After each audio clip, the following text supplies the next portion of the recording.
नमस्कार साथियों। हाल ही में जो दिल्ली शराब नीति के तहत जो घोटाला सामने आया है, जिसके तहत वहां के सीएम अरविंद केजरीवाल को जो अरेस्ट करा है ईडी ने, वो अभी वर्तमान में तिहाड़ जेल में है इस वक्त।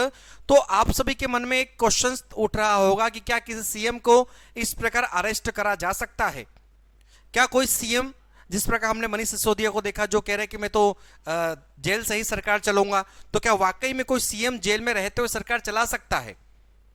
या किसी सीएम को जब अरेस्ट करा जाता है तो उन्हें अपना इस्तीफा देना होता है? तो ये तमाम प्रकार के प्रश्न जो एक विद्यार्थी के मन में उठते हैं और जहां से एग्जाम में क्वेश्चंस भी बनते हैं, तो आज इसका हम जवाब लेके आए हैं, जिसको जानने के बाद आप लोग समझ जाओगे कि इस प्रकार के क्वेश्चंस का जवाब कैसे दिया जाता है। सेशन को पूरा देखिएगा, छोटा सा है, आपको सब कुछ समझ में आ जाएगा। आप देख पा रहे हो कि क्या किसी सीएम को गिरफ्तार किया जा सकता है, जेल में रहते हुए सरकार चल सकती है? तमाम प्रकार के प्रश्नों पर आज हम जवाब देने वाले हैं। साथ में आप देख पा रहे हो कि कुछ समय पहले डिप्टी सीएम दिल्ली के मनीष सिसोदिया को अरेस्ट करा गया था, अभी वहीं पर है साथ में, और केजरीवाल साहब भी वहां पर पहुंच चुके हैं। तो क्या ऐसा मुमकिन है कि कोई सीएम को गिरफ्तार करा जा सकता है पद पे रहते हुए? तो आइए इसके बारे में हम आपको एक जानकारी देते हैं। साथियों, एक आर्टिकल है 361 संविधान में, अगर आपने पढ़ा होगा तो आप बखूबी जान पा रहे होंगे इस आर्टिकल को, जिसके तहत कुछ विशेष अधिकार पदों को दिए जाते हैं, जैसे कि राज्यपाल, राज्य के प्रमुख और भारत के प्रमुख राष्ट्रपति को विशेष अधिकार के तहत उन पर किसी भी प्रकार के, है ना, मतलब कि हम कह सकते हैं सिविल मामले या फिर किसी प्रकार के आपराधिक मामले नहीं चलाए जा सकते हैं। उसके अलावा प्रधानमंत्री और मुख्यमंत्रियों और अन्य मंत्रियों पर कार्रवाई करी जा सकती है। तो विशेष अधिकार के दायरे से ये पद बाहर होते हैं, चाहे सीएम का पद हो, चाहे प्राइम मिनिस्टर का पद हो, चाहे सांसद का पद हो, चाहे विधायक का पद हो। इन पदों पर रहते हुए भी इनके कामों के ऊपर अंकुश लगाया जा सकता है और सुप्रीम कोर्ट में और हाई कोर्ट में इन पर कार्रवाई भी प्रारंभ करी जा सकती है। और वही नतीजा आज आपके सामने आया है कि अरविंद केजरीवाल को पद पर रहते हुए अरेस्ट करा गया है। क्या इस प्रकार पहले भी कभी कुछ हुआ है क्या? हाँ, डेफिनेटली पहले भी कुछ सीएम को इसी प्रकार अरेस्ट करा गया था, ईडी के माध्यम से, सीबीआई के माध्यम से। उनको भी एक बार देख लीजिए, आप देख पाओगे 1996 में जयललिता को गिरफ्तार करा गया, तमिलनाडु के, उस समय ये सीएम हुआ करते थे, आय से अधिक संपत्ति होने का इनको अरेस्ट करा गया था। साथ में 1997 में लालू प्रसाद यादव को चारा घोटाले में अरेस्ट करा गया था, जांच पड़ताल के बाद इन्होंने इस्तीफा दे दिया था। उसी प्रकार 2011 में बीएस येदियुरप्पा कर्नाटक के जमीन मामले में इनको गिरफ्तार करा गया था। और हाल ही में आपको पता है कि 2024 में हेमंत सोरेन को भी अरेस्ट करा गया है। तो क्या वाकई में सीएम जेल में रहकर सरकार चला सकते हैं, या किसी सीएम को अरेस्ट करने के बाद, जेल में पहुंचाने के बाद उनको अपना पद छोड़ना होता है या अपने पद से इस्तीफा देना होता है? तो इस पर भी हम आपके लिए जवाब लेके आए हैं।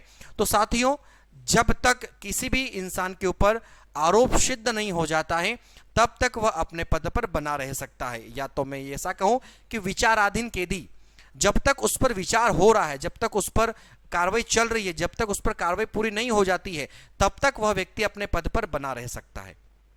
लेकिन मामला केंद्र शासित प्रदेश का है, ना कि एक स्वतंत्र इकाई राज्य का।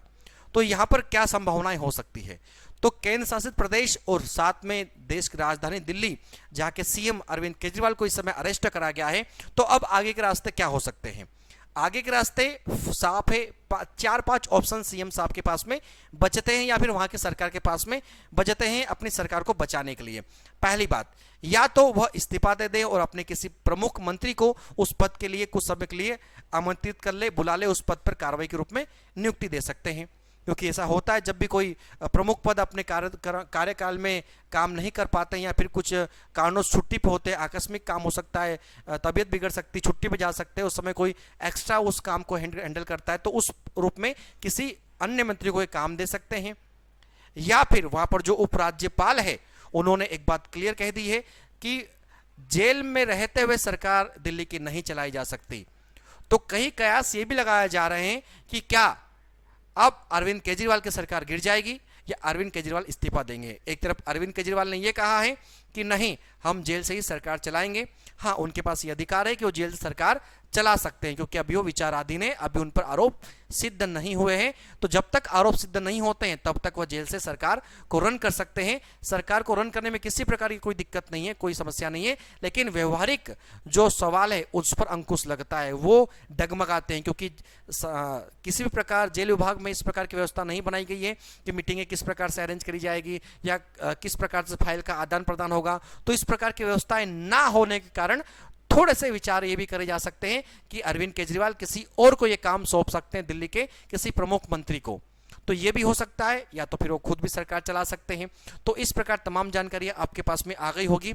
एक प्रमुख जानकारी जो आपको एक बात बतानी है वो भी आप देख सकते हो कि क्या अरविंद केजरीवाल 15 अप्रैल के बाद में क्या प्रतिक्रिया होगी। तो अरविंद केजरीवाल की 15 अप्रैल के बाद में जो रिमांड समाप्त हो जाएगी 10 दिन की, उसके बाद में जो नए अपडेट आएंगे उसके आधार पर हम आपके लिए क्वेश्चंस और जवाब का सिलसिला जारी रखेंगे। फिलहाल आपको एक क्वेश्चन का यहां पर जवाब मिल गया होगा, आर्टिकल 361, जिसके तहत भारत के प्रमुख और राज्य के प्रमुख जो व्यक्ति होते हैं, राज्यपाल और राष्ट्रपति, इनको विशेष अधिकार होता है और बाकी सभी को इस अधिकार प्राप्त नहीं होता है। तो इनको पद पर रहते हुए अरेस्ट करा जा सकता है, इन पर कार्रवाई चलाई जा सकती है। और जेल में रहते हुए अरविंद केजरीवाल सरकार चलाने के पक्ष में है और सक्षम भी है, चला सकते हैं। हाँ, व्यवहारिक मुद्दे थोड़े से डगमगाएंगे, बाकी चलाने में कोई समस्या नहीं है।